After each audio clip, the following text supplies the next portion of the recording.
everybody, we're going to pledge allegiance to the flag. Everybody stand.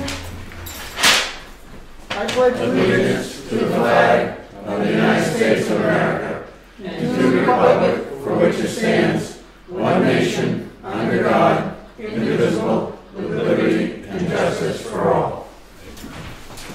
Well, welcome everybody. This is our first off-campus meeting, and this is nice. It's a great setup. Thank you, Mr. Connie, and all your staff. How do we, are we going to listen to a presentation first? Pam? All right, so we're going to let Pam Wigan have it. Yes, thank you. I just wanted to thank you for having your meeting and us being the first off-campus site. Welcome. I am the chairman of the Wakefield Heritage Commission, and this is one of our projects at Heritage Park. I would like to introduce, though, Bill Gaver and his crew, because they are really the ones who have developed this site at the Freight House for us. Bill? Thank you, Pam. We too, the members of the Heritage Park Model Railroad crew, appreciate the opportunity of meeting with you, and we thank you for making an effort to have one of your meetings here at the Freight House. Before I make a few remarks, I'd like to introduce the crew members that are here this evening, and begin with George Allen. George? Stand up, George. Let me see your face. Hi, George. Hi, George. George is from Rochester. Rich Breton. Rochester. Toni Kagan. Hi, Tony. You notice Tony's in the right attire. Yep. He's not only a conductor, but he's also a diesel engineer. And we welcome you as well. And I might point out, we're very fortunate to have 12 very, very talented model railroaders, and we're indeed pleased to have them and participate in this particular project. Nelson Kennedy. Hi, Nelson. Nelson is from Alton Bay. Joe Santoro. Hi, Joe. Hi, Joe. A Wolfboro resident. Bob Verdonk. Bob is all the way from Moultonboro. And then Ken White from Rochester.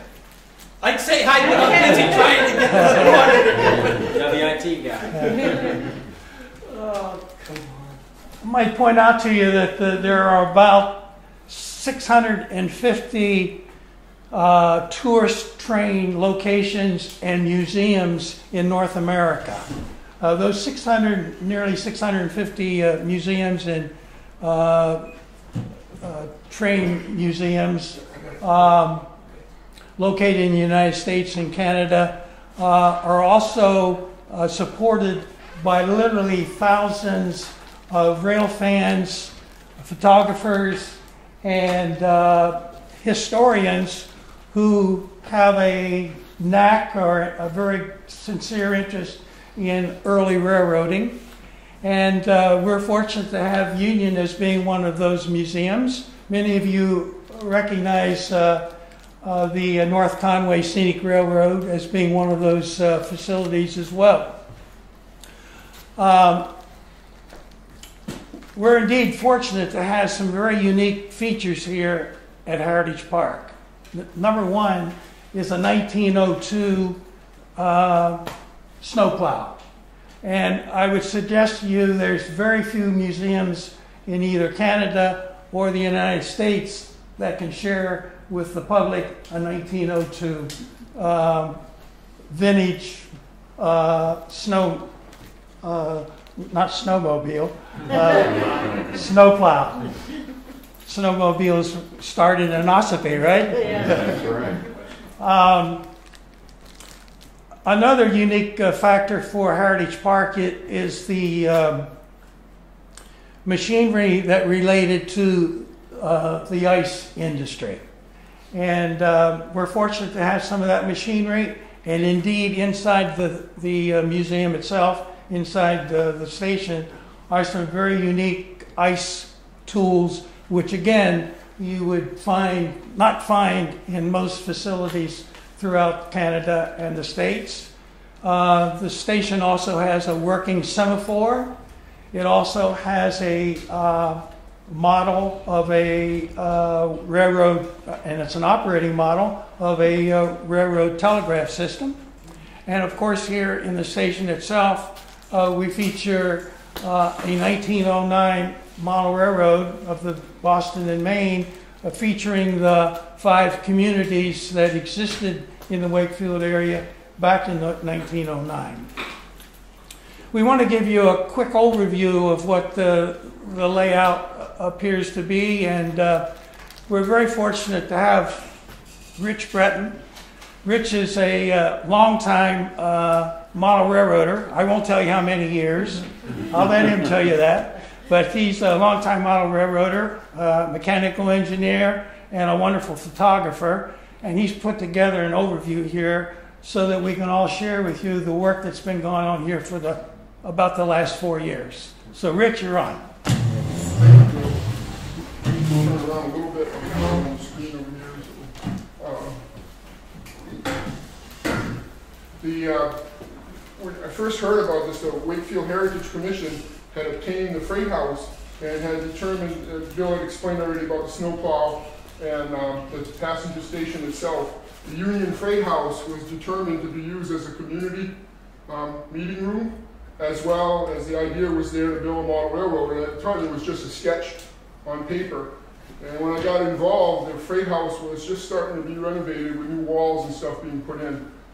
It has been used as a community center already. Last year we ran the Boy Scout Railroad merit badge here.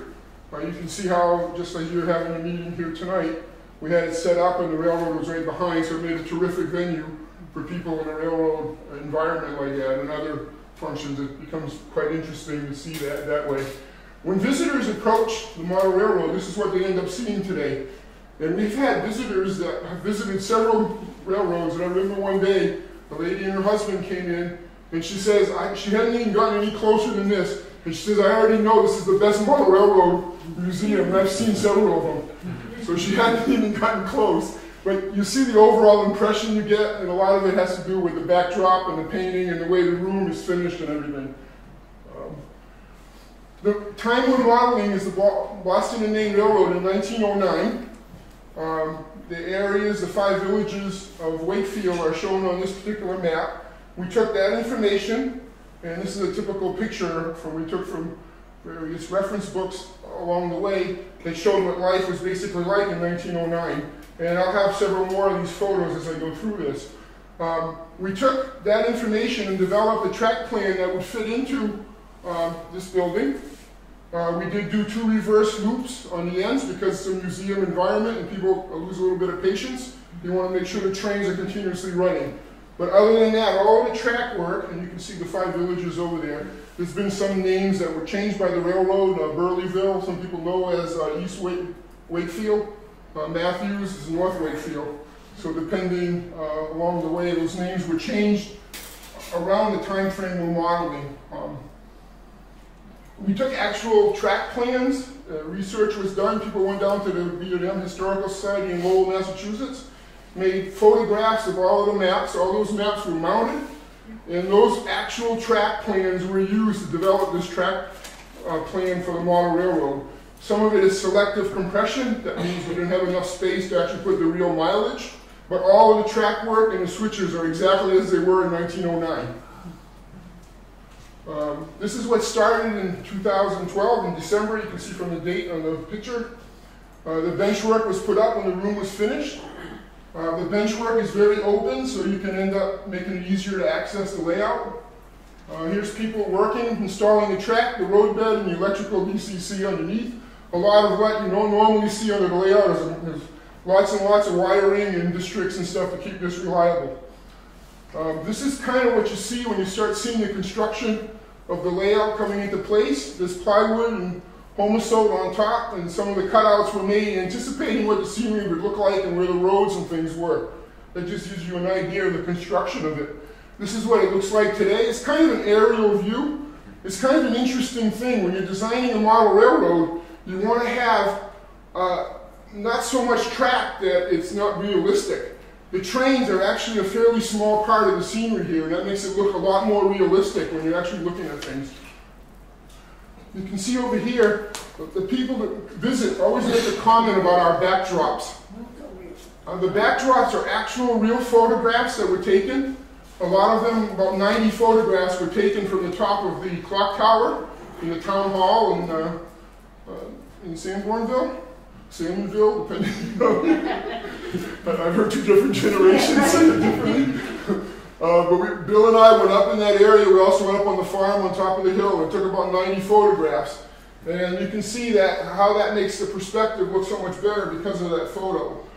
I just want to take a second here just to explain what's involved with taking photo backdrops.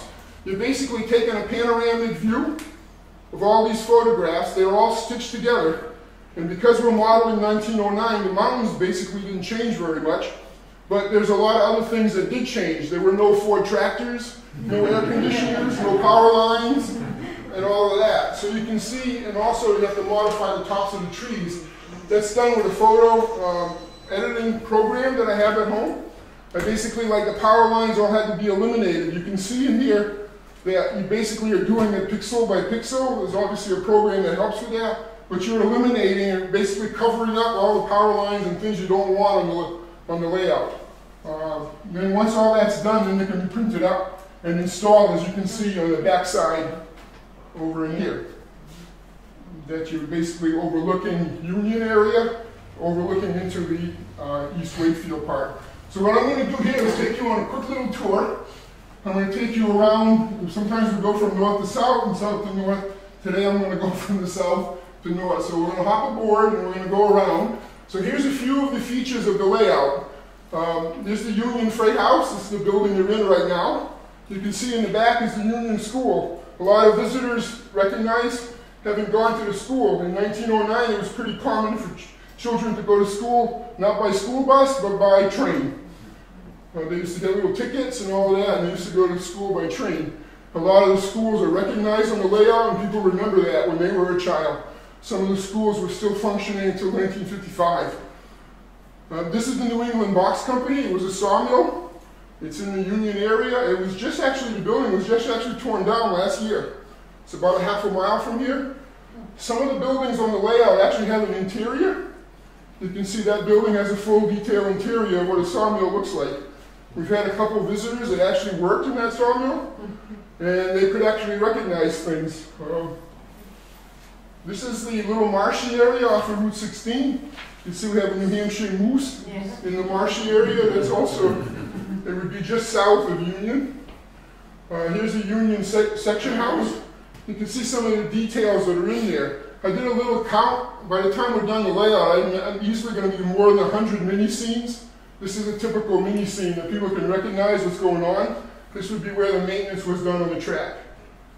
Here's a grade crossing sign and how it looked like in 1909. We see that in a lot of the photographs that were taken. So that was actually duplicated using brass stock. And decals were made using a Microsoft program for the lettering. And that was actually put into place. And the artwork was actually decals and stuff like that. So all those crossing things are actually realistic. Interesting, they're on the opposite side of the road.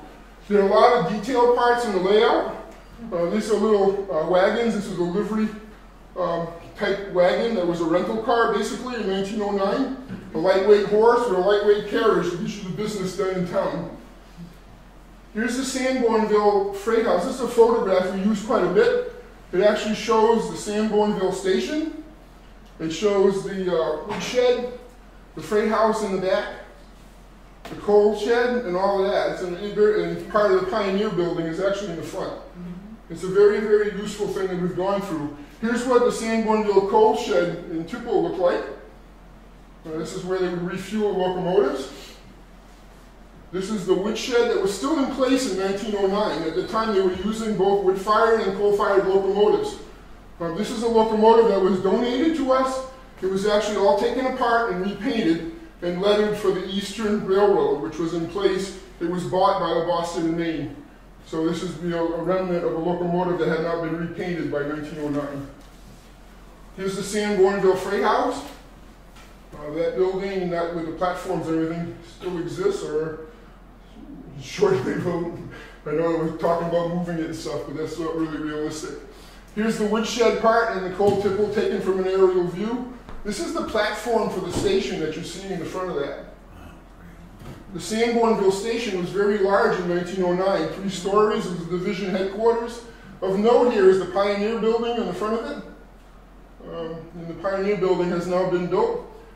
When we tell people visiting this, we explain to them, this was the first building that had electricity in the town of Wakefield.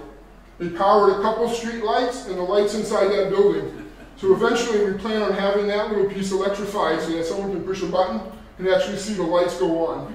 Electricity was in place in many of the larger cities, but it was just making its way into this area in 1909. There's roundhouses in the back and a water tank. This is a crossing shanty, the same photo that I started the presentation in. And here's what that little crossing shanty model looks like. There were a lot of time on the hands doing this kind of a job, so you can see there were a lot of gardens and stuff that were made around it. But there's a lot of little mini scenes over here that you're going to see. The Sanbornville Roundhouse, I have a couple of photos because we're trying to be as historically accurate as we can. This is a photo that was in 1885, and the turntable and stuff actually looked quite different then. And look at the other one, the other photo that we have of it is in 1911, and that was after the fire. At that point, the roundhouse is gone, and the turntable pit is still there, but the rock work and stuff was quite different than the one that was in the previous photo. So I used this photo and a similar turntable that was in Waterville, Maine, to construct the turntable itself. And this is what the turntable looks like. This is just a mock-up of the roundhouse for now. We're actually going to replace that model with a real model of the roundhouse. So that's exactly where the turntable park is today. That's the Wakefield station continuing around. It was a fairly large station, even though it was close to Sanbornville. It was a pretty elaborate station along the way. Those are the things you see. A lot of work goes into these models. Bill Gaber made this particular model. I know from my experience, it probably has 400 or 500 hours of work into that model. Here's some things you might recognize. The Wakefield Town Pound. It's exactly the size of the town pound that's there, and they're all constructed with different rocks. Little animals. They were usually farm animals that were stray and kept in there. For the farmer to retrieve them, he had to pay some kind of fine. No dogs and cats, so they probably pigs, sheep, goats, those type of things. This is the East Wakefield in Burleyville. This area has a lot of interest to people when they visit. I think one of the reasons for that is because a lot of the buildings still exist today and they recognize them. This is the replacement station for the one that burnt down. That's a residence. The freight house was there until last summer. It was been torn down and the wood is going to be resalvaged. And the station agent's house is still there as a private residence. So you can see that's a model of the station agent house. Here's the passenger station, the one that was there in 1909. Here's the East Wakefield Freight House. And there's a model of it for the East Wakefield Freight House. You can see along the way, here's cars making a delivery. I'm going to take you through something very quick, just to give you an idea how do you end up building this from wood to, and you know, this is the kind of thing that normally I would actually run a 45-minute presentation just on how to model East Wakefield. But I'm just going to take you kind of really quick through the photos. You get an idea. The backdrop's being installed, the track work's installed. The form is put in with cardboard and foam to build the body form to look what the mountains and the roads would look like. Those are covered with plaster gauze to give you a solid area to work with. Those solid areas are then covered in with rocks. Those are rock castings, or they're actually carved plaster to create that rock forms that are there. Then that area is covered with ground foam to give you some texture, grass, shrubbery, and that kind of things. And then after that, the trees are installed. And meanwhile, when the trees are being made and installed, they want to make them so they blend in with the backdrop. So it all becomes one piece of one picture. We go a little further north to Matthews Station. That was the first model that I made that got me involved with this project. Which has full interior. That has a full interior as well. Much smaller station than Bill's, but I know it has about 180 to 200 hours in it. Here's the North Wakefield Schoolhouse. There's a farmhouse right next to it. And you can see some of the backdrop and some of the other trees and stuff are there. And some of those mini scenes I was just talking about. Here's one of those mini scenes behind the farmhouse. Laundry was all done by hand, with a wash tub in the back, and the daughter's helping hang the laundry. Unfortunately, that dirty train is going by, so you've got to coordinate when the train's going by. The laundry is done. Okay, some of the stuff that is not as recognizable as the rolling stock, we want that to be historically accurate as well. So we have references. The Boston and Maine Historical Society makes these books available and shows the actual lettering schemes from 1900 and 1907. Using those diagrams, here's a typical boxcar. In those days, they actually label what was in the car. So here's carriages. You can see that we have one of the models of that car with the numbers that are appropriate and the labeling of the carriage. Here's another example of a car. That's a Boston and Maine flat car that was used to deliver poplar to the Excelsior mills in Union. And there's a picture of a caboose that's going over there, and I'll use the caboose to end my presentation. So what normally takes about a half an hour if someone is reasonably interested in the layout to show them around, most people when they visit in the summer it takes about 45 minutes to an hour. And we've had some people come in and actually visit twice in the same afternoon. We have model railroaders that have come from all over the world at this point. They've come from England and Connecticut. There's some that made a trip especially to see this layout. So it's becoming quite an attraction of different things. So that's the presentation that I have. Thank you, Rick.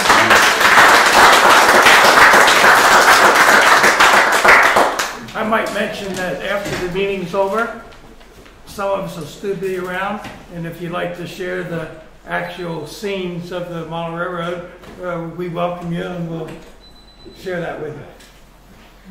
Well, I think on behalf of the board and administration and the community, I think you all deserve an attaboy. This is great. Very good. Good job.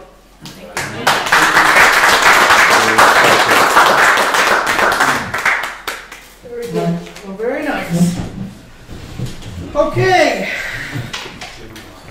We're going to continue with our meeting, and then we'll see what happens afterwards. We got Jim Miller, Clearview Community TV. Jim, you want to come up?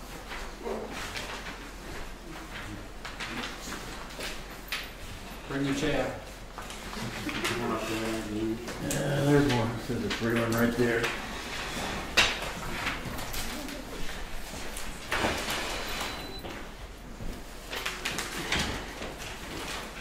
Hi, Jim. Did Teresa forward my? Oh, Yeah. so you know, you have all that. So are we discuss? I'll let you. Just give us a Oh well. synopsis so we can think. Well, we're the first order of business is we're requesting some funding, for expenses, and I gave you a list of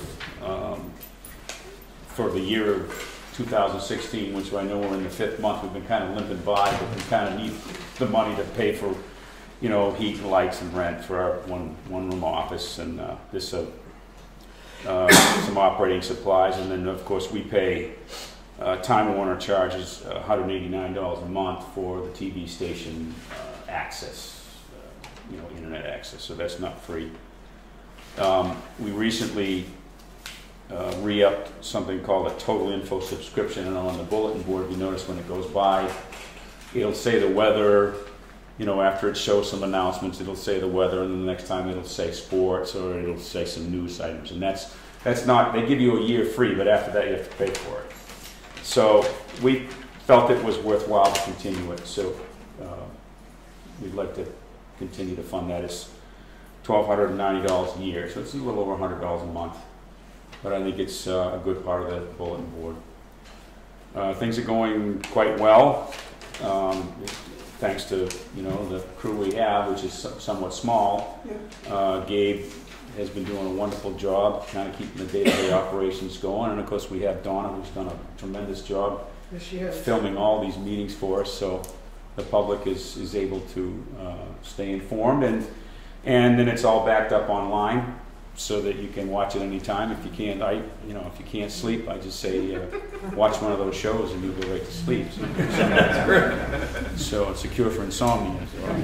Some of them, not all of them. Well, Jim, say a few boring things just so. A few boring things. But more. So I've been, I went to Florida for 3 months, and my goal was to have the station continue operating very well without me. And God bless them, they did a great job, because that's all I'm hearing from everybody. So that was kind of in my mind, is that I'm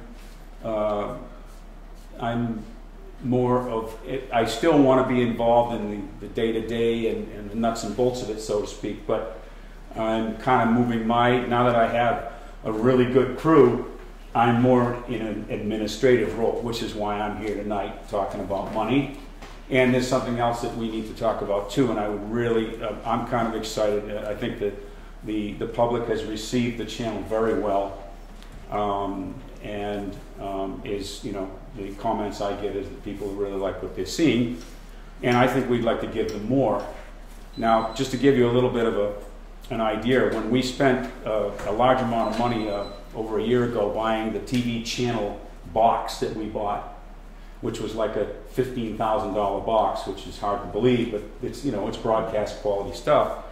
That is capable of running 2 channels, and was in our mind that, we bought it with the idea that we could expand to a 2nd channel without having to buy another piece of equipment. And our contract on the very last page talks about the fact that if we use the 1st channel enough, that Time Warner will, I think at your, at the Selectmen's request, set us up for a 2nd channel. And I have some great ideas about the 2nd channel. For example, I would love to get some of the games from the schools. Parks and Rec. The 2nd channel, we could kind of have one channel more on the government type things, but then the 2nd channel would be more social, events, and because what's happening now is we've got so much content, which is great, that it's hard to squeeze in. You'll have a basketball game on the same time at night as a selectmen's meeting, and you have these types of things. So, and to tie that together, there's also the part about having in our contract, again, we thanks to your forward thinking and the way we worked it out, there's a provision in there for a live feed from the school. And it said that after 1 year, and it's been, I think, almost 2, that Time Warner will install a live feed from the school. And I think that would be really nice to have on a couple of levels. One is the school, school events, games could be broadcast live. I mean, I know people that go nuts for that, see the kids play. But also, I was thinking that there also is if you think about even emergency situations, if something came up, we would have a live feed from a large, like the school area, that, if there need to be some emergency communications or something, we could have, a live feed from there too. So it could be used on multiple levels. So I would like, I guess the first thing is I would ask you to approve my request for the funding in the amount of $7,700. And actually, that's already been approved. Okay, that's been approved. Now that doesn't include equipment, and I will come to you as if we want to make a purchase. There's been some talk about something, just to let you know, one thing that I've heard is the next thing we'd like to do in terms of equipment-wise is there has been some request to have 2 cameras like in the town hall, where one is focused on the audience, one is focused on this, on the table. Yeah. And you would need something called a switcher that, you know, it kind of goes from one camera to another. When someone's speaking, it goes to the audience. When the selectman is talking, and I would like to look into that and get some pricing, and I'd come to you for, you know, with an estimate on what that would cost. I don't think it would be tremendous money, but all this broadcast equipment is not like buying a VCR at Walmart. It's a whole nother game, and it lasts. It's quality stuff. I'd like to make a motion that we request Time Warner for the second channel and live feed if possible. I'll second that. Yeah. Good discussion, all set? I think it's I agree, I think it's a great time idea. All in favor? Aye. I think it's time we have them adhere to the contract. Sure. Yeah, I'll get the letter out, try to find out who our contact is now. Okay. It was Mike Edgecombe when we were doing all this, then it went to a lady named Shelley, and every time I've tried to email her, I have not had good luck. So I will see if I can get somebody else. I know who Out else of we Conway can. still, or? There is a place in Conway, but Just everybody maybe we have to go deal with get is your in box or Portland, something I like think, that, or, so. yeah. Well, I wouldn't wait too long to get an answer. I would expect them to get right back to you, I would think. Yeah, and that's going to be the dilemma. Unfortunately, Well, then we I call think them. it's going to be. Yeah, I know. And we call them and So- talk to them direct. Right. I hope we can get this. I think it's a great idea. Yeah, well, you know, they always told us back when we had the old contract that they were honoring the contract. Well, now we could say we'd like you to honor the contract because we Yeah, have. no, I'm with you there, that's And, reasonable. My can I say something? Yep. I'm sorry. My only concern would be trying to get people. How are we going to get people to run the cameras for all the games that we're talking about and all that? So I want to be able to, if they're saying to me, okay, well, you know, you're going to be able to do this, you're going to have enough staff to do this. Well, it's got to be a way to get people. Tell them I'm we putting have this out there community. because I know that I want people to see that we need help. Yeah. We have two great people that do it right now, That's but right. when you start adding, you know, the school's fine because you have somebody do the school one also, and that would be great to have it live. But then you get into the games and you get into the Parks and Rec and you get into all this other stuff. I mean, it's tough. It's just, wish there was a way to get people. And it's not like you're trying to get somebody to volunteer for nothing. This is No, it's a paid Right. position, so Yeah. I guess a plea out there if anybody's interested. Yeah, I mean, To we're always contact looking us for to- people to help us or work with us, and you know. Well, I still think he's giving a notice to maybe to the school or something that in that photography part of, they must have that in their technology part of the school, that they'd be Yeah. interested in getting extra credit or something like that, so. Yeah, well, and I think once we have the capability, then I think, you know, sometimes you get enthusiastic parents. When it's your child that's playing basketball there, and you're going to the game anyway, you might be willing to run a camera. Yeah. And Parks and Rec, you know, if someone's involved in a particular event, and Wayne's pretty creative in getting people to help out, and so I think if the access is there, is they make more money with a camera than working for Parks and Rec. that could be. I mean, and it's a couple of bucks. So it's just getting you help on and sign up on the website and. Yeah, we have an announcement on the channel that runs all the time, but it's, you know, I mean, and we cover a lot considering the staff we have, but I would like to see it grow. And it has, I think you will. Once you get the capability of doing it, and once because I don't think you probably pushed it out right now to get that second. Now you're going to. I think you'll find that you'll have a lot more. and I think Maybe nobody as much as Donna. no, Donna's very, she's great. And No, that's good. but I think once people also realize, I think there is a kind of maybe a thought that it's just government meetings. And if we get a second channel, it's like, no, this is the fun stuff. This is the games. I think some people might be more willing to come out and get involved with that. I'm hopeful. Okay. So we'll try to So, recruit. rumor has it that Time Warner's being bought out. I don't know how I that. keep hearing that. Well, there's in merger talks. Comcast and No, it wasn't Comcast. No, it wasn't Sorry, Comcast. else I never heard of. Charter Communications, yeah. Yeah, it was Oh, Charter. I heard another one. Well, they got blocked in their first merger thing, but Oh. Charter is the current suitor. So, would they have to honor the contract that Oh, Time yeah. Warner has? Absolutely. Absolutely. Yeah, I hope so. Well, they kind of made us honor the contract that was from, Yeah. 5 different Sure, vendors. They better, yeah, right. they better do their own, I don't know. Yes. It's big business. Yes, Yeah. Adelphia. You No. got paper No. yet? They haven't audited it, have they? Okay, that's great. Okay, that's good. Okay. Anything else? I mean, in future, I would like to see the rest of the town built out, and that might be something that we could talk about.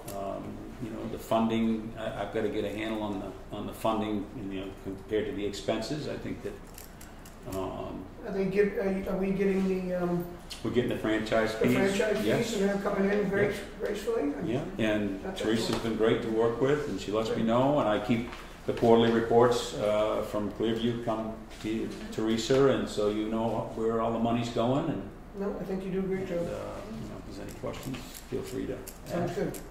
All right. Thank you. very much. You too. Next appointment, Andrew Keller, New Hampshire Solar. All right. Good evening to the board. Thanks for having me back. It's been about, I'm creeping up on a year here since we last came in front of the board. Again, I'm Andrew Keller. I'm the founder of New Hampshire Solar Garden. We came in front of the board back in August of last year to present the opportunity for receiving power from some of our projects. One in particular being the Milton project, not far from here. It was the wishes of the board. Preferred to, if there was any type of engagement with our organization, would be if there was a town project. At the time, there wasn't a lot of opportunity for that. There was the program at the state level was kind of in flux. We were in a point in our construction and our development work where we couldn't take on more projects at the time. So we're a New Hampshire-based company, over 2 years, about 2.5 years old now. So we were growing too. We wanted to be cautious on how much we could or couldn't do. Those rules have changed. And what we have since done is built the largest landfill project in the state, the largest solar project in the state, right over in Milton, so very close to here. All the panels are up, the wrapping's up. We're waiting for Eversource just to complete their part of it to physically flip the switch. The town of Milton is receiving all of the power to all of their town buildings. The school did not, they had already entered into a different contract, but they would like to maybe look at that maybe in the future. So it made sense for us to come back around and look at different communities that we've worked with or looked at in the past as an opportunity to provide the same opportunity to the towns around New Hampshire, similar to what we did in Milton. We followed that up. Hillsborough's project is starting construction hopefully this summer, and we have a private landfill owner, a recycling center over in Salem that's also been approved by New Hampshire DES. So our company has been the only company in the state that has gotten these approvals from DES. So we have a track record, we have projects we can bring the board to. Teresa's I think done a little bit of research into some of our references and checked out with the town of Milton's former town manager, who's now moved on to Alton to be their town manager. So had a chance to understand our process, what it's been like, and Milton's been very forward thinking, and they took kind of some risk with us because it was the first. They were the first to call us. Their chairman of their board called and said, "Hey, come take a look at our landfill." And the program at the state level was all evolving. I mean, it was evolving in real time. Sometimes day by day, the rules were changing on us. So they've been very patient, and they're now seeing a project that the community is excited about. It's a really good use of that space. They're not going to put anything else up there. I'm biased, but I think it kind of adds a little unique element to that. It's where the transfer station is, so the community's going there on a regular basis. They're seeing this cleaned up hat on top of a landfill of solar panels. So anyways, so we circled back around and we wanted to take a look at your landfill. And I know Teresa brought it to your attention before. It was the wish of the board for us to do a site visit, to take a look at it, get some of the documentation together for the town attorney to review after this meeting. So I did. I went out and did a site visit. Again, I'm not an engineer, but again, I've done many of these projects, and from my initial review and locating the electrical infrastructure, proximity to the landfill and the type of landfill, it looks like a really good site to see if we could replicate something similar to the Milton project. Just not as big. Probably. Not as big. The question to the board I had, and maybe a follow-up to this conversation, is speaking with the gentleman at the transfer station, there is another area of land I think that's going to be utilized for some future expansion of the transfer station, but there might be, depending on what type of information is available, there may be some space there as well that we might want to take a look at, because the bigger the project, the more land lease income that comes to the town, the more tax revenue that comes to the town. The project itself, from the electric bills we have of the town, the project itself is bigger than the town's needs, just like Milton. You know, Milton was roughly about 30% of the power that was produced from this project. Somewhat similar from what the electric bills we've reviewed in the past for the town. So again, with the board's approval, the next steps from here is to have the town attorney review the different contracts, the land lease, the energy contract, It's and the tax. 12-page literature.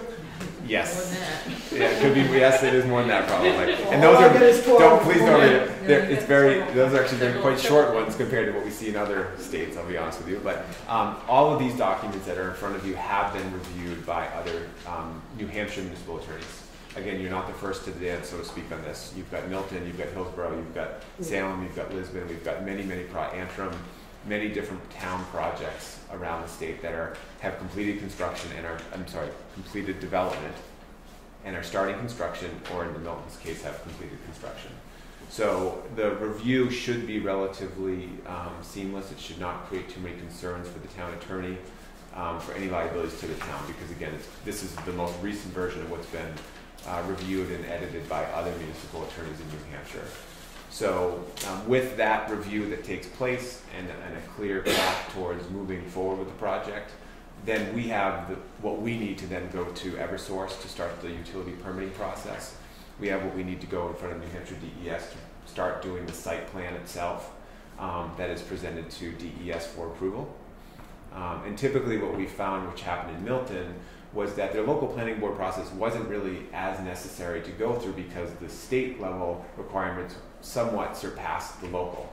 When the engineer did the work, they were very aware of what was required at the local level, so setbacks, other requirements that would be, in a typical planning board, we met, but again, the state level had even more requirements of us, so the planning board, we requested a waiver, they granted it, and we used the state permitting approval as that which would allow us to pull a building permit when the time came. From what I understand, you just lease the amount of land that's needed for the solar system. Correct, and we maintain Do it. you maintain it? Yes. You maintain it, you You mow got it, it. Yep. you do everything You that got needs to be done. We insure it, we operate it, we maintain it. Anything Yep. goes wrong with the panels, it's our problem. Do you fence that in so nobody bothers that, or how does that work? Because of the nature of the site, there's fencing already around it. Everything is monitored remotely.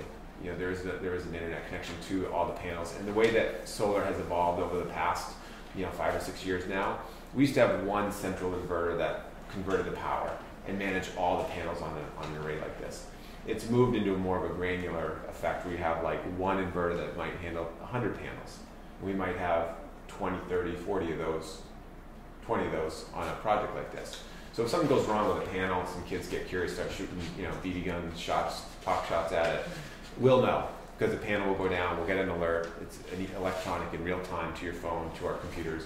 So that's part of our operations and maintenance. And if something were to go wrong, the great thing is that the technology we use is built right in Lawrence.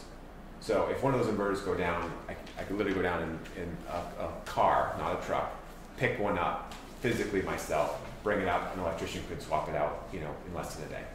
And again, it's only that small portion of the whole array that's affected instead of the whole thing. So Is the funding all on the New Hampshire Solar Garden people, or is there funding that we have to come up with funding? No. So there's This is all done by you Yes. guys as yourself, and Yep. then you start giving us benefits just for allowing you to lease our land. Exactly. So the Sounds only too easy. it's simple. I don't know if it's easy, but the only expense you have, obviously you have a town attorney, you have some type of retainer arrangement. I mean, you're going to eat into that, some of that in the review of this. Right. But other than that, everything related to permitting with DES, again, ongoing operations and maintenance, everything is on us, and that's what we've done successfully. We've got over 20 projects around New Hampshire that have gone through this process, or different levels of this process. Again, 3 of which have gone through the full scope of what this project would require at the state and local and utility level. So are you providing electricity to the Milton Town Hall? Correct. And here in Wakefield, would you provide it to the town hall and to Correct. the school? The school we'd love to talk to the school, but obviously that's an interdependent board. Yeah. And they're treated differently. But the answer is yes. I mean, the great thing about the way that the program works, it's kind of virtual moving of power. Like we put the power onto the power lines at the landfill. The electrons themselves don't get dedicated to the school or to this. I mean, it's all kind of goes into a big pool. But on paper, we're allocating the value of that power from the solar array to the town hall or to the school. And spinning the meter. Yeah, we're spinning the meter backwards. We're creating a value. And it wouldn't be just the town hall. No, It would be all any town meter. municipal You got it. buildings. And also the townspeople. So what we did in Milton is it's community solar, and we don't want to lose sight of that. And the way that we did that in Milton is that, like I said, 30 to 40% of the power was to the town buildings, all DPW buildings, all the different buildings. Yeah. And then we had I think 1 or 2 farms that signed up. We've probably had a dozen or two, maybe up to 2 dozen homeowners, because everybody can be a part. It's like a food co-op. You sign up, and it's not as contractually cumbersome, I guess, as what the town is, because the town needs to be our anchor. We need to go to our banks and our underwriters and say, here's our stable buyer of power. But then we always leave a certain amount available for the community. So in Milton, we had the town as the anchor. We had some of the small businesses and farms and homeowners in town. And then we also have a very large housing nonprofit in New Hampshire called Southwestern Community Services. And they provide housing for low-income housing, food stamps, childcare type of resources over in the Keene part of the state. But we allocated some of the power to their buildings because they can't put solar on their buildings for many reasons. They would only get power if there's an abundance of it. Yeah, so if you get more than what we use ourselves, exactly, is the only way that you spread the wealth. Totally. And the preferred intent here would be to town as the anchor. If the school's interested, absolutely. And if there's leftovers after those 2 entities come into play, and we can open it up to the townsfolk and businesses, we'd love to do that. And that's just the nature of how the business works. We have a lot of town buildings, town-owned buildings, like for instance this is one, building. correct. So does that include It all sure does. the town As homes? many as we Just the get heritage out of the, You got it. out of the square footage. Yeah, and the initial review of done it, we'll go a little bit deeper, but I'm pretty sure we're confident with the fact that the size of the system that we could put on the landfill only, not including the potential additional land if we want to look at that, the size of the system would take care of all of the town's needs, excluding the school, and there would be about the same amount as the town's needs in excess. So there would be enough for the school. There would be plenty. I mean, and that equates out to in real time 20, 30 homes-ish. So there's room for some small businesses, from some local churches if they want to be a part of it. So again, the town becomes the anchor. That's really stability. So we can go through the risk of getting the permits in place, spend the money, because it's costly. Getting these projects on landfills are not cheap. They're the more expensive solar projects you would typically do. So having that value is there. And then we open it up to others to be part of it too. So instead of a bill from Eversource for our power, we're getting a bill from you? No, so I wish that was the way it was going to work. Yeah. Unfortunately, when it was created, the law they didn't do it. They didn't mimic some of the other states like Vermont and Massachusetts and Maine has a similar program where the on-bill credit shows up. So what we created as a company, we call it a solar rebate. So the town, you as a homeowner, the small businesses, you still pay your Eversource electric bill just like you always have.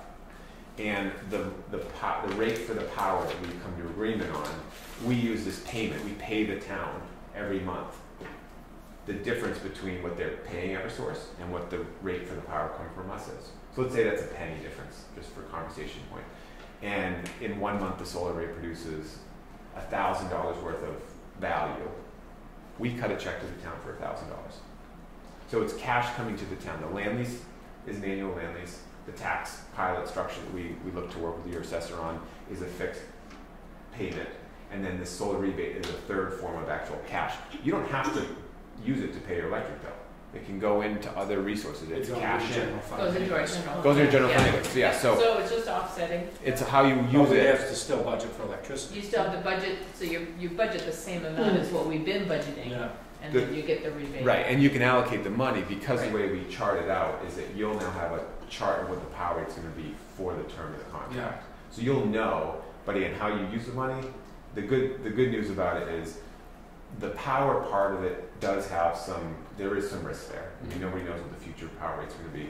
It's not going to go down. Not likely. I mean, it's as low as it's kind of been, and it's going up. But the great thing about working with a town where they can get the benefit of the land lease, the tax component, and the energy savings is the tax portion and the land lease is kind of a fixed number.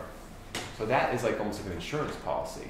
And, I have the quick proposal here in front of me, but I think real quick math, the cost of the land lease and the tax portion is roughly $11,000 a year and what we anticipate the size of the project would be.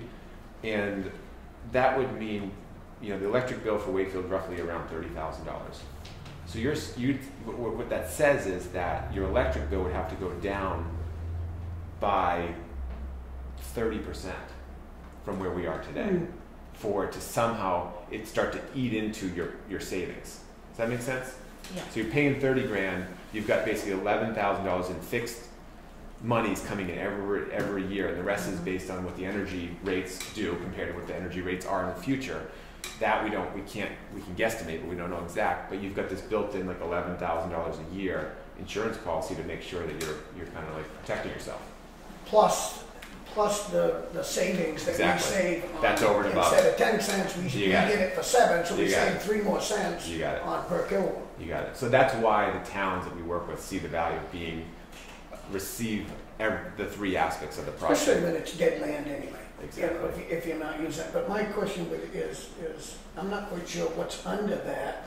That we have to monitor. Their engineers would take care of They it. take They It's a take very, care of the very- monitoring and all yeah. that stuff. There's a rubber membrane You that's got it. covering that, so you have to be very careful. Very They careful. have pods, I think, that you set Yep. this on Correct. versus, you're not digging right into the cap. DES is Paying a lot of money very, for New that. Hampshire DES is very strict about that. So Yeah. what we do is, what we did in Milton as an example is the engineer presents all this to DES. They have to check the load on the cap, make sure it's not going to impact the cap. And then once we actually physically start construction on it, we actually have an engineer on site watching carefully during the part of like setting the footings. And then we have to do reports back to DES, I think it's monthly, to make sure that if there was any damage done, it's taken care of properly. And the engineer who stamps it and then, oversees it is the one who's, going through the process with So us. don't we monitor that with like every do. 6 months or something? Probably. And they will have to. Nope, different, No, it it's doesn't totally impact different. it. No, that's gases Yeah. Right. that you're monitoring So we around still do that. Yeah, you'll We still still do have all to do that. it. You Yeah. got it. And the attitude that Milton had is they had this roughly $10,000 a year cost in monitoring. And when the Board of Selectmen brought me up, their first thought was, let's just see if we can zero that out. Like if we can make money on this, wonderful, but let's just try to zero this liability out to the town. And they were. And then, like I said, the rates here are exactly the same as Milton, which is exactly the same as Hillsborough, because we try to be consistent because it's obviously a public forum. So we create like a rate per megawatt, and if your system is 3/4 of a megawatt, it's 3/4 less in value. So the value, like Milton's land lease is 13,000, but that's because the project is roughly 25% bigger than this. So it's all on a linear sliding scale. We try to keep it fair and even across the board.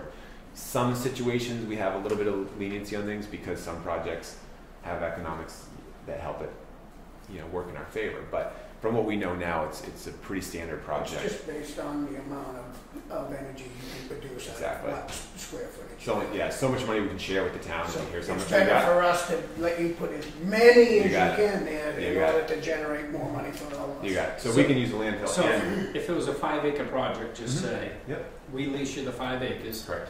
5 acres go back on the tax roll, Yes. and you're getting a tax bill. And then he's getting, Property he's gonna, tax bill they're gonna ask for A a pilot. pilot, Yeah. paying in lieu of tax, Exactly. Yeah, for a certain amount, I'm Yep. assuming. Correct. Which then obviously Rick will have to look at, and the Board of Assessors obviously Have to sign off on it. have to sign Correct. off on it. But we do that with the White Mountain Medical Building. They do a payment in lieu of tax. And respectfully, as it relates to the tax portion of it, we're not a developer putting kids in schools. We're not looking for the services of, fire, police. I mean, yeah, if somebody goes off and does something. Everybody has to put everybody in school, so I wouldn't use that as an excuse. Okay. Okay, like somebody put you there, and Right. somebody put me there. Sure. Even though I don't have any kids in school, I should pay too. Sure. And that's what I mean. Like it's more of like an amount that the pilot portion is based on a revenue model that was created, and then it's all linear. Yeah. So it's based on what the project can support, and if it goes too high, the project just never happens. Correct. So Sounds we try to be fair about it. Does the homeowner fall under the same category as the town? If the homeowner comes in on it, do they get a check from you? Yes. So what we do, the difference though, because just from an accounting perspective, the homeowner gets a check every 6 months. The town gets it every month. It's more of a monthly billing process. The difference, again, is that we're going to talk with the town about a fixed rate that is less than what you're paying with Eversource. And then the homeowner, to make it simple, it's 1 penny per kilowatt hour off your electric bill. So if you're paying 10.9 cents, you're now paying 9.9 cents. It keeps it simple. Homeowners they stay as long as they want, and they opt out when they want to leave. If they move out of town, they just let us know. Until then, they just keep paying their bill, and they get a check every 6 months. Can they not do it though if they're with a current supplier, like Correct. one of the supplier companies that are out there now? Yeah, that's the red. Like supplying. You got it. That is the one. That's the one main item of fine print. The way the law was written is you can't be a part of a program like this and be with like an ENH Power or North American Power. It's just you can't double dip. Yep. You get your savings from one company or the other, and we try to be competitive with all those. Yeah, sounds good. So. Couple questions. Yeah, go ahead. So I noticed it was a 20-year lease with 5-year increments. Correct. Up to 2. Yep. So what happens in 20 years and solar isn't the way to go anymore? I'm Sure. sure it says all this in It here. does. I didn't read the whole That thing. What happens to the panels? They just sit there? No, or do they? Again, the way it works for us is that if there was some really dramatic technology change in the future, 15 years from now, again, at that point, because most of the mortgage on this equipment is 12 to 15 years typically, it would have to be a very big, dramatic energy change or technology change, because we just paid off all the cost and now all of it is upside. So if you to go back and then pay a lot of money for more equipment, doesn't make sense. So these panels last for they have 25-year warranties. What we're seeing in the industry is some of the 30-some-odd-year-old panels that were produced way back then are still producing more power than was expected of a panel that was made today in 20 years from now or 30 years from now. So the technology is there, the warranties are there. We only work with very high tier, large companies that have a very strong bankability. As it relates to the project coming to a life's end, again, let's say we go to 20 years and power is really expensive and there really isn't some new black box technology that's making it better for everybody. We would extend the option to keep leasing and selling power to you. At the end of the 2 5-year extensions, maybe there is. Maybe the equipment is now old and it makes sense. So if it doesn't make sense to come in and bring new equipment and extend it again, but that would be for the future board to decide. In the language in the leases, we have to take everything off the landfill. We have to, and again, nothing's below grade. There's usually a pad of like electrical gear off the pad. So the concrete has to come up, the pads have to come off, all the equipment comes back, and then it's yours to then maintain thereafter. So all the decommissioning language is in there. Okay. It comes from municipal language in other states. But you're not just going to quit 10 years into it. Well, this was my next Exactly. question. What happens if the Exactly. solar doesn't? So stick again, around? like any type of development opportunity, there is a bank behind it. Right. So there's full assignment rights and all the documentation. So again, my role is the developer and to be kind of the operator working on the face of this, working with the administrative aspect of the solar rebate program after it's turned on. So if something happened to my organization and I wasn't here and I wanted to be somewhere else in 15 years from now and my kids didn't want it, yes, there would be assignment rights. So whoever has the mortgage on the equipment is responsible. Pay us the rebate. Exactly. Again, everything's assignable. I mean, it's in this world. It's not like they're going to come back and say, well, we sold it to this company. Now they're going to come back and say to the board, oh, well, we're going to pay you this much. Now we're going to pay you that much. It's all assignable. It all has to. I mean, the only way the projects can be transferred. 20 years, so somebody Right. needs to pay the lease. You got it. So there's no fixed rate. I mean, this all varies upon the rate that's out there. I mean, this is not like your mortgage; it's fixed for 30 years. Right, you're right. There is some So this can change, escalation. and all of a sudden we can be tackled with huge kilowatt fees. No, definitely not. So the land lease is a fixed number. The pilot is a fixed number. The price for the power is it's a fixed number to start, and then it escalates at a fixed amount each year. And I gave a couple options here to the board to take a look at. That way you do have, there is no, like we saw a couple of years ago when rates, really went up and down very dramatically. Now you have the opportunity to have a fixed escalation. The contract itself speaks to your rate of power is today is X, and it's going to go up this much each year compared to what we've seen in the past. And Eversource's rates have gone up in the last 11, 12 years. It's averaged like 7.9% a year is the escalation. Ridiculous. So our rates are much less than that. What we're providing to you is a little bit higher start rate, a little bit lower escalation, or a little bit lower number with a little bit higher escalation. How many acres is the Milton project? It's just shy of 4 now. Well, we got 10 acres of cap out there roughly. Yeah, the challenge when I physically walked the site was how much is usable. Yeah. So there is some discretion on the slope, how far we can go off this self-facing. I anticipate, and again, and I'm not the engineer, and they have to do their work on this, but my anticipation is that the landfill cap itself would be between 60% of what Milton's project size is. And again, if we can utilize some other land over on the other side without affecting potential expansion for the transfer station, and I know there's some wetland stuff we'd have to take a look at over there. If we can expand it, that's just more, the land lease rate goes up, the tax rate goes up. The amount of energy savings is kind of what it is because you only use so much power unless you go to the school and see if you can help them out. What benefit is it dealing with you versus putting our own equipment out there? So cost of capital is, you can float a bond, but there's about 40% of the project cost can be utilized as in a tax credit. So we bring in a tax efficient partner who can take those tax credits and help buy down the project. Therefore, it makes all these numbers you're seeing work. If you don't, you're paying full retail for a project. Again, even if you can get your money much cheaper, to pay it back. More than that. It's probably like 25 or 30 if you don't take advantage of those tax credits. You guys are able to do it by the tax credit because you get most of it back. You got it. So we bring in that investor that can support that. Lower cost of capital to finance the rest of it.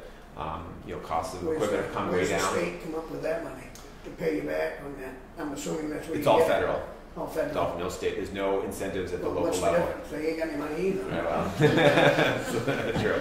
But there's no state incentives on this project. This project has, besides the federal portion, which again helps. That sounds like a great idea. It works. So I guess that's a request to the board. So is the board willing to have me forward this to Rick? Have all this information go to Rick to do a review? I'm okay with that. I think we probably should take a trip to Milton. Yeah, I'd love to bring you guys out. Like I said, it's close, That's it's a great easy, idea. you can see a lot. There's some of the small pictures that are small in that overview are the most recent pictures.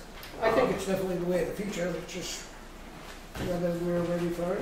Well, we were looking at doing it on buildings, looking at putting it individually on each building and stuff like that. The technology's there much more than it was 5 years ago. Costs are way down. So 5 years from now, if we went another 5 years, it'd be much better too. And you're dealing with roof ages, the challenge with roofs are always how old's the roof? Can it handle the structure? If you have a 25-year shingles and you're 15 years into it, you're not going to put a 20-year solar array on it. You're going to have to pay for taking them off and putting them back on. Well, the shingles aren't going to fail anymore because you got your panels on top. That's true. Until they do, and then you're like, who's taking care of those? So anyways, let's use a landfill, see how we can help the town. And again, as long as the review comes back from the attorney looking good and everybody's comfortable with it, then we can engage the engineering process. And Well, we'll leave it up to Rick, right? And then talk to Teresa, and she'll take care of that. Great. Her end, and we'll fall into play. Awesome. Well, thank you guys for Thanks for your time. coming. And, Thank you. Talk to you guys soon. Coming again. No problem. You too. Charlie, Yes, sir. can we ask any question? You can in 1 second. Oh, Oh, do you Oh, you want questions to this? Yeah. Yes, go ahead, feel free to. Okay. I'm Back to sorry. the hot seat. The question I have for you, because I've mentioned before on is that will you go to the PUC and apply for the renewable portfolio grant process for this particular project? Not likely. Not likely. What he's referring to is there was a grant that we were able to get from Milton to make that project work. That is a yearly grant. It's a competitive grant. My personal opinion as a business owner is that just because I could, should I go back every year and apply for a grant? Last year had a little bit of I should, but there's also the respect for the other development community and other people that are doing projects. Last year was pretty strong about community solar. Was kind of some of the initiative around that program. I'm not sure what it is this year. Would we look at it? Sure. But my position now in solar, with some of the ups and downs of the incentive processes and the challenges that we see not only here in New Hampshire but other states, is that we need to make these projects stand on their own 2 feet without it. If there's an opportunity to go do that and get more incentive value to bring value back to the town, yeah, we'll look at it. But I prefer, because what I've seen happen in other communities in New Hampshire is that there was an expectation that I can give you all this great value, but I have to get this grant. Well, what happens if I don't get the grant? You don't get all the benefit. I'd rather come into the town and say, here's what we can do today without it.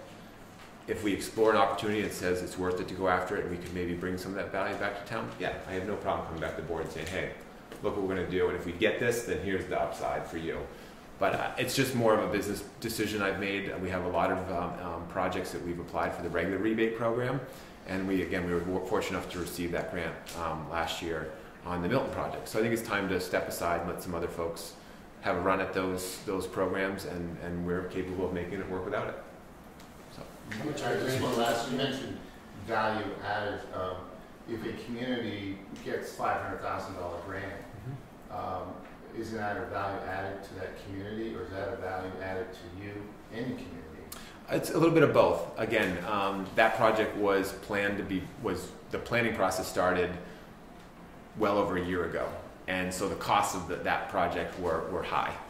So it allowed us to bring those costs down. Now we're here a year and a half forward, and we have some of the benefits of the costs that have come down to offset that we don't need that type of an incentive to make this project work. And on top of that, the cost of capital, the lending capacity that we have is better than the first project. So all that kind of gets thrown into the mix, and it allows us to make the numbers work that we've presented to the town here. And again, it's just been changing so dynamically since we did the project in Milton. So. And the last question is, the dynamics in the state of New Hampshire is that these landfill closure grants that kind of left dead space behind within a lot of municipalities around the state. So you're approaching each community to suggest that you could put solar farms or panels on these dead properties. So will you be in Berlin as well? We have reached out to Berlin. Actually, have we? They're on our list. We went through the whole list of all the projects around the state, and we know which sites are what we consider pre-approved, that hit their initial due diligence, fatal flaw concerns that we have. And so we've got a list of towns we're going around to. We want to start with the ones that we had relationships with, or ones that we're closer to, because I'm a Stratton-based and Portsmouth-based company. So I want to stay close to home and then start to expand. So we've got a couple other towns not far from here that are looking at it as well. Okay, thank you. You're welcome. You know Joe's the executive counselor. Yep, I recognize his face. Anybody else? So he's concerned about Berlin as well as Wakefield. Well, Yeah. Practically all of northern New Hampshire. I look forward to coming back to present the success of the Milton project to the council. So. Okay, thanks for coming. All right, thanks. Appreciate it. See you later. Teresa, is that too cold in there? I was freezing. Yeah. But it's blowing right on me, so I don't know if I need to move. How come we don't have air conditioning and lighting like this in our regular place? That's a special unit, isn't it? Yeah. Okay, we got any public comments? Go ahead, Joe. Just a question. Obviously, there was a lot of people who were in attendance at the hearing at the zoning hearing last time around, and I'm not clear, is the developer, their attorney from Divine Element and Dollar General, are they pursuing legal action against the town of Wakefield? Do we know at this point? I know that before we even had the zoning, I'm sorry, should I? No, you can answer because I don't have the answer for you. Before they did start the process, and they did make the assumption that they would file if they got denied. Have we heard anything since then? Not that I'm aware of. I think you can count on it. So I would assume Well, so. there were two guys there from the developer who said nothing, and I even asked their names, and the lawyer said, you don't really want to know their names. But I think they were deciding whether they wanted to do it. They were the ones who would have to put the money in. Yeah. Yeah. I will also say that I know that Nate's still working on the notice of decision, so they might be waiting until the notice of decision gets sent to them from the zoning board. So. Okay. That's the only question. Thank you. All right, then we'll move on to unfinished business. I guess that would be where I wanted to discuss the, I finished the preambulation this week for the Effingham and Wakefield line. We do have, right here, I do have a copy, if you want to see it, Kenneth, that I would like to get us to sign so that I can present this to the town of Effingham before I go on vacation and they can have it to sign it. Basically what we did was, I've already walked it with Effingham Town Selectmen, and then I've re-walked it numerous times since to figure out a better English language to put it in, because the language that it was in was very hard to understand, broads and links, and so I kept the same language but added feet and inches.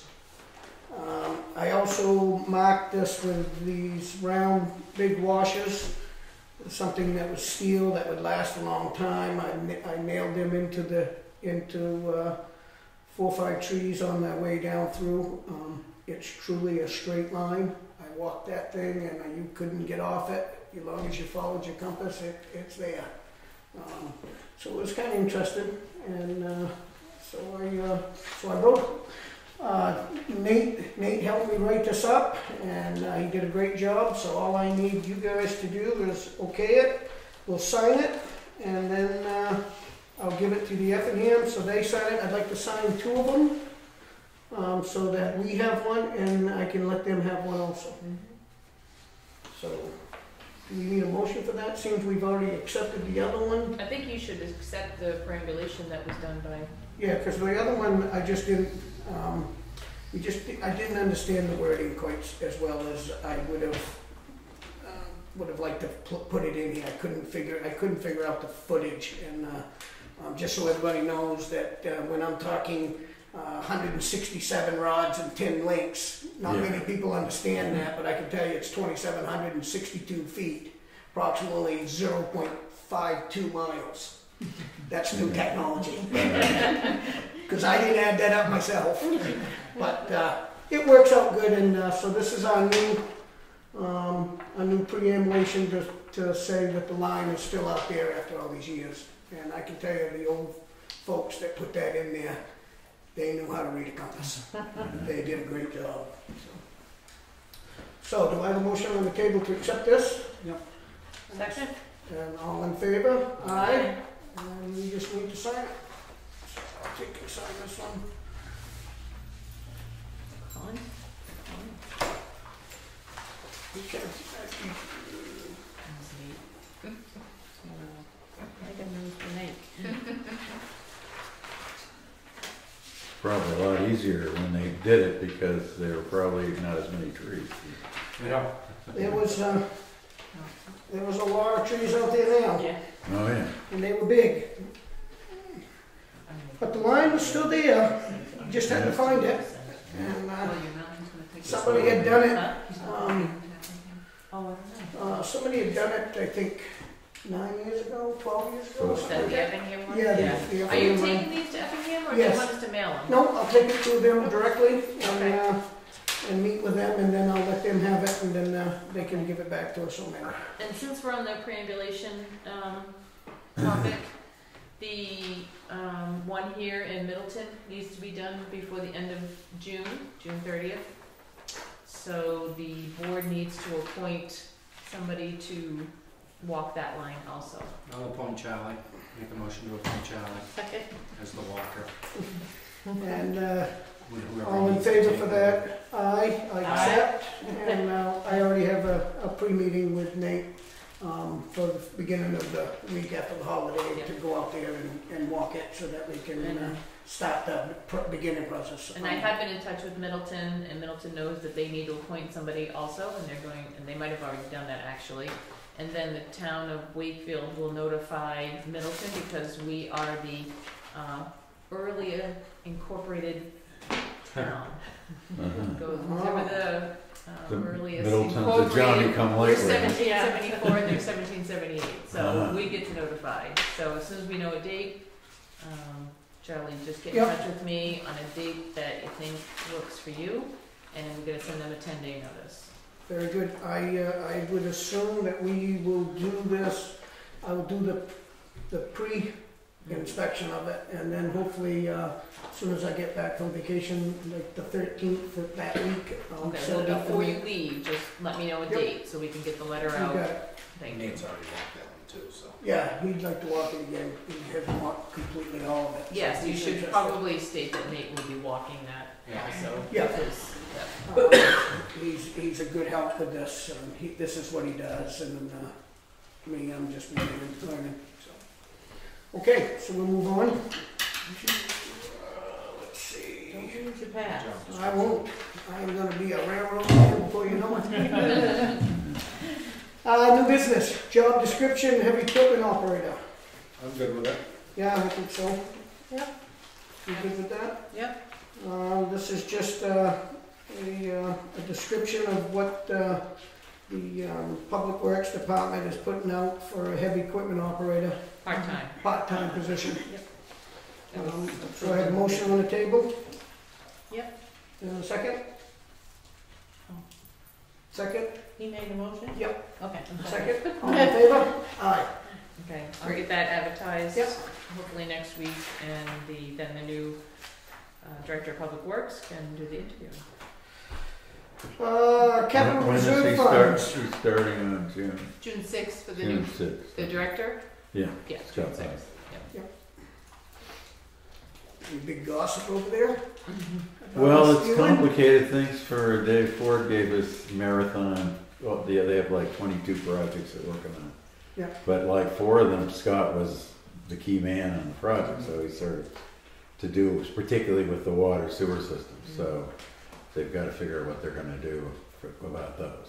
Well, I know we're really looking forward to having him. But I know Scott gave them pretty good notice because I talked to him. Yeah. No, we understood that part of it. He's been there a long time. Okay, we got capital reserve fund expenditures. I don't see anything scheduled. We're going to move on to correspondence. Track request, letter of support. I'm not quite sure what that is. Yeah, go ahead. Read it. This is from Trails Rails Action Committee Project, to whom it may concern. Once again, on behalf of the residents of Wakefield, Brookfield, and Wolfboro, we express our support of the extension of the existing Cotton Valley Trail. Not trial. Trial? No, it says trial, but it should say Yeah. trail. Yeah, when trail. you I sign it. said trail, because I knew it was supposed to be trail. Okay, much work has been accomplished and completion of the trail is in sight. Residents of and visitors to all 3 communities enjoy a wonderful recreational experience when utilizing the trail. It is our sincere hope that TRAC is awarded additional grant funds to continue this project, which has proven to be a vital asset to all. I'll make a motion to sign the letter. Second. All in favor? Aye. We'll have it in your box. Okay. You don't want to It'll sign? say trail. you It'll wanna say sign this trail. one? No, because it's a small typo. Yeah, Okay. so you put it in your box for Okay. signature. Okay, well, we got some news that Fred Branson bought Palmer's Motel. Oh my goodness. Yeah, that's what I said. But, Wow. that's a good thing, I guess. Yes. I guess he's looking for a little help from the town, is what I'm thinking. I'm not sure.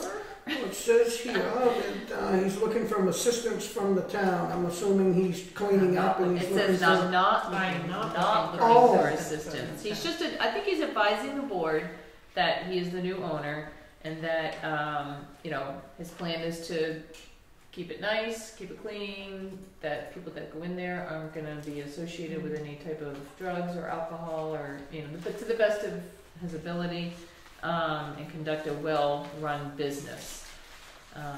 Well, being a law enforcement officer, I should hope he'd be able to keep the drugs and stuff out of there, so I think that's a good start. Yeah, that's So, I great. think it's just basically a, heads up, yep. So does he have any plans that he's thinking of what he's gonna make this?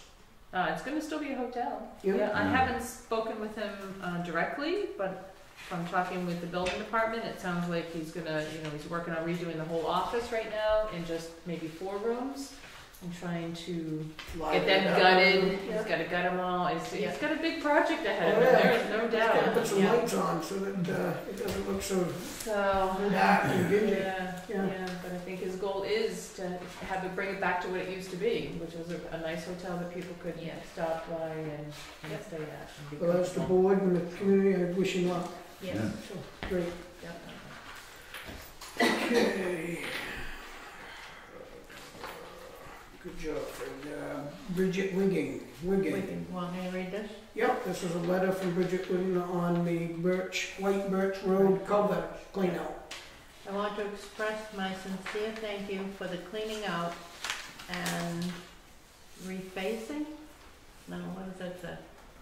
Restoring. Restoring the drainage ditch. The drainage ditch and culvert in front of my property along White Birch Road. My special thanks to the Wakefield Road crews for the excellent work they did. It was a huge job. Thank you guys, I deeply appreciate it. Bridget E. Wiggin. Well, that's nice. It's nice Yeah, to get it's the nice, letter. and we give a copy to the highway crew, so they. Good. They deserve it. Yep. That's good. Well, thank you, Bridget. We got some unscheduled matter, public comment number 2. Anybody want to ask any questions? Yep, right here. Go ahead. Hi, Annette Perry, Wakefield Heritage Commission.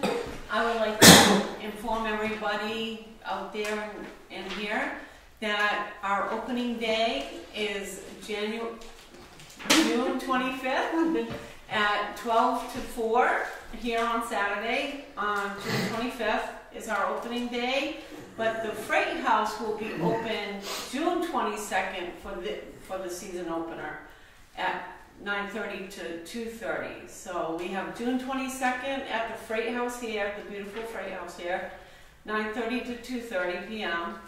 And that's Monday through Friday. And then Saturday and Sunday they will be here at the Freight House 11 to 4.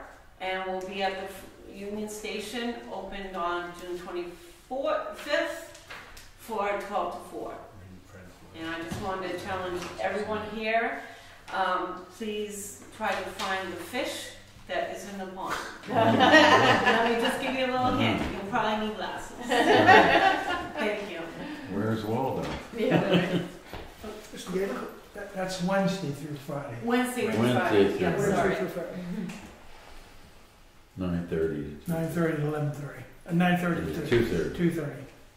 Wednesday through Friday. Okay. Right, Ken? Yes. Saturday and Sunday, 11 to 4. 4, 11, 4. Anybody else like to ask anything, a public comment, or make a suggestion, or nothing? Boy, we must be doing good. Huh? Don't let it go to your head. Hey, something's got to go. Okay, town administrator update. Alright, I actually only have one thing.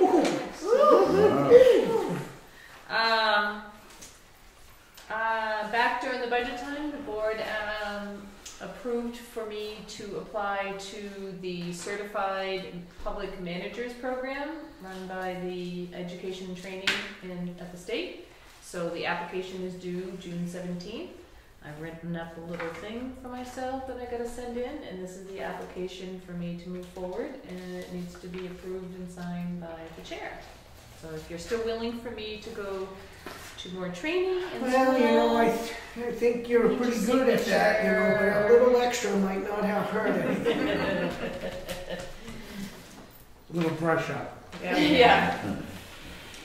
And that is a 2-year program. It starts July 14th, and I'll be going once a month. And this is what you want. Yep. Today's the 25th. Yes. Well, good luck. Thank you. Very excited to attend.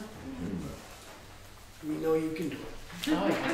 Didn't have us straightened out yet. I don't know about that. I know, that's a hard job, right? And I think that's all I have. You will notice that you have new treasurer's monthly report on your in your packet. Yep. I thought it'd be a good idea once a month, at the end of the month, once I have all the balanced accounts from the treasurer, that it would be good for you guys to have those reports, just to review and go over. If you have any questions, I can try to answer, and if not, I can get that from Laurel. They're just big numbers. Yeah, but it's a good thing to review, to see what you have at the end of each month in the accounts, and then it also gives you. What does the parentheses mean? Is that in the hole, or is that Usually. money sitting around? Or?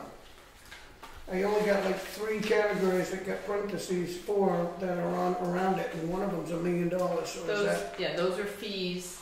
Yeah. So is that money that's minus? Gone out. Yeah. That's gone minus. out. Yeah. Or been and the other one charged. says what we have Yeah. available.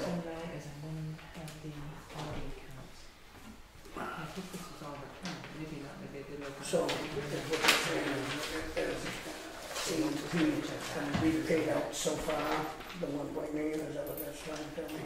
And next month I'll have in there is the other, like all your fund accounts, the Parks and Rec Fund, the Police Detail Fund, the Heritage Fund, all those separate funds are not included in this. These are all separate, so.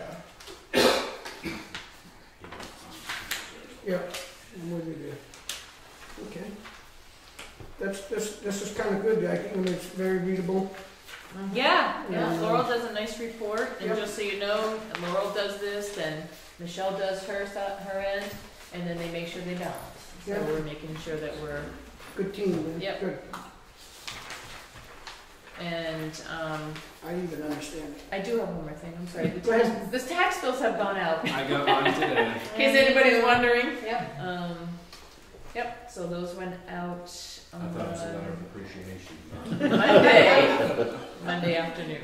It will be after you pay. Yeah, we really appreciate it. Aren't you waiting for the letter where you won the lottery? No, I don't play. Can't win. Yep, that's all I got. Okay, very good.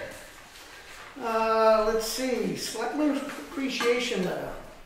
I'd like to send one for Fred for that big commitment he just Take jumped it into. on. I think that's a great thing. Yes. Yep. So, Tony, can you handle that? Yes, sir. He's somebody that really cares about this town. I know, yes, yes, I know. and he's got a lot ahead of him right now Yeah, with the building of that. Yep. Of that. And, But he'll do it. Yep. He'll, He's a fixture in this community. yes, he is. So send him out an appreciation letter, Tony, that'd be great. Good one. Good one, Kenny. What about permit releases? You have one. We Yeah. do. Virginia Lane, Virginia Lane. make the motion to accept it. Second. All in favor? Aye. Aye.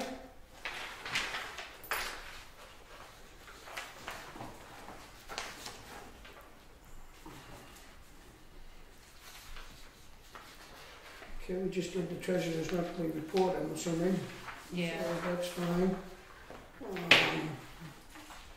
We got a ZBA membership appointment. Looks to me like Donald Stewart Make the motion for Mr. Stewart as. Donald Stewart. Down. for the ZBA. Second. All in favor? Aye. Aye. Is this a new application they fill out, or is this, It is a new application. Yes. Yeah. Yes. you have to check off your college degree and? Wow. Yeah. We Well, borrowed it Oh, from okay. another town. this is the Stewart that's already on it anyway, right? He's just getting ring.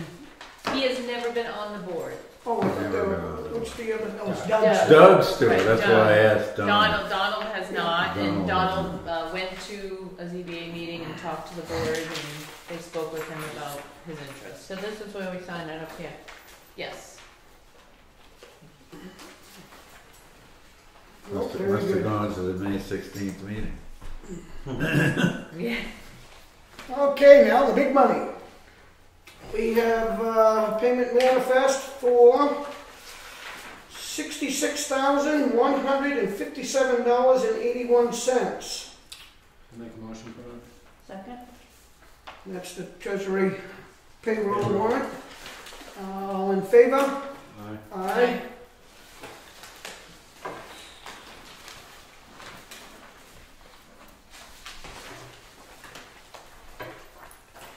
I have a treasury warrant for $364,985.39. Can I have a motion to accept that? So moved. A second? Second. All in favor? Aye. Aye. You, Kenneth?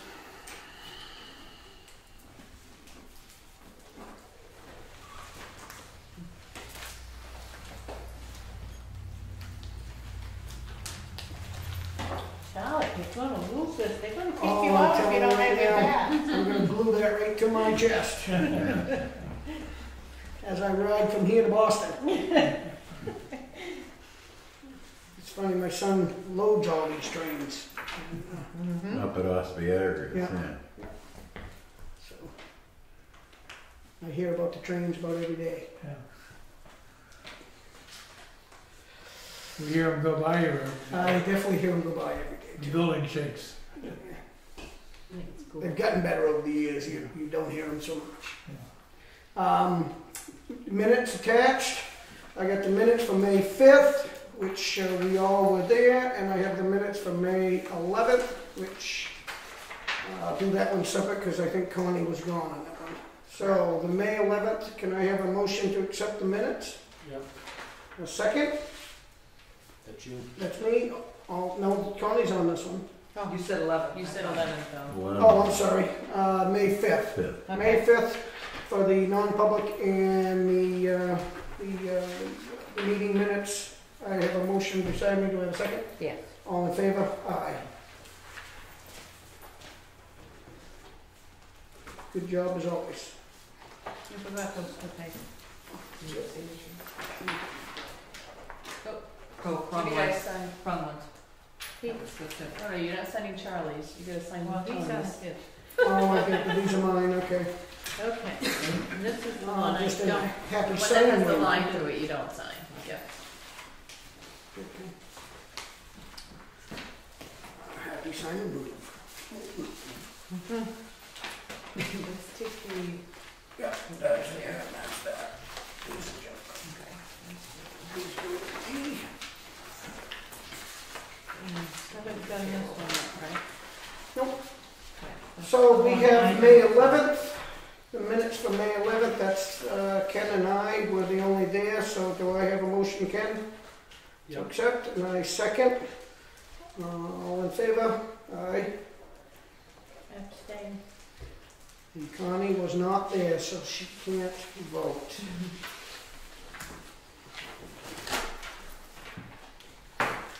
Okay, well, that was it.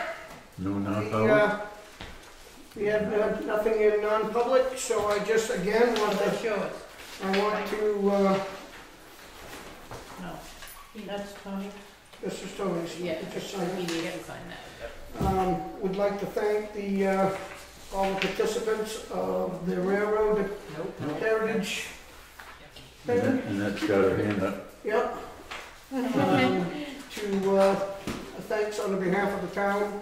This is great, it really is. And what was that fellow's name again? Rich Brett. Rich Brett, You yeah. did a great job on your presentation. Thank you. That's very interesting. We have a pretty interesting town, so.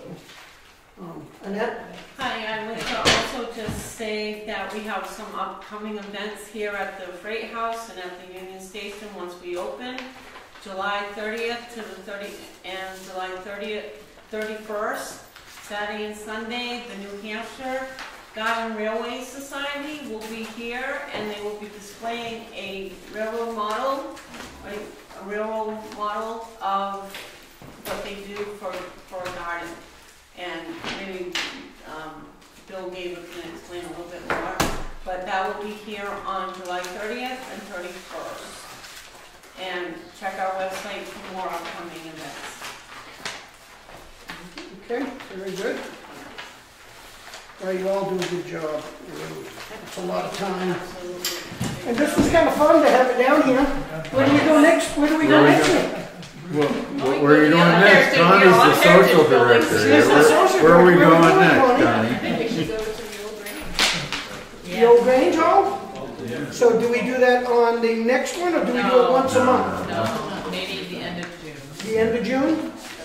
So just to let people know that we're going to be heading to the old Grange Hall in... That's the Lovell Union in Wakefield Village. I don't think it's as inviting as this place. I know, I haven't been in. I don't Is it think there's big air enough conditioning, to- lighting, Oh, yeah. parking, Oh, yeah. handicap Oh, it's big enough. accessible. Oh, yeah, there's plenty of room there. Plenty of room. That's where we're all going, so we'll go there next time.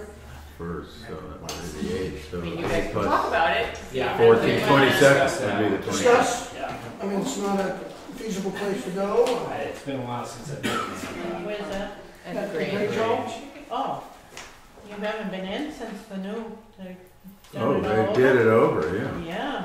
Plenty of I mean, room. the issue is the parking. It is a That's mini the shop. Is it It is. accessible? Yes, it is. So you need air conditioning, but ventilation. The end of June?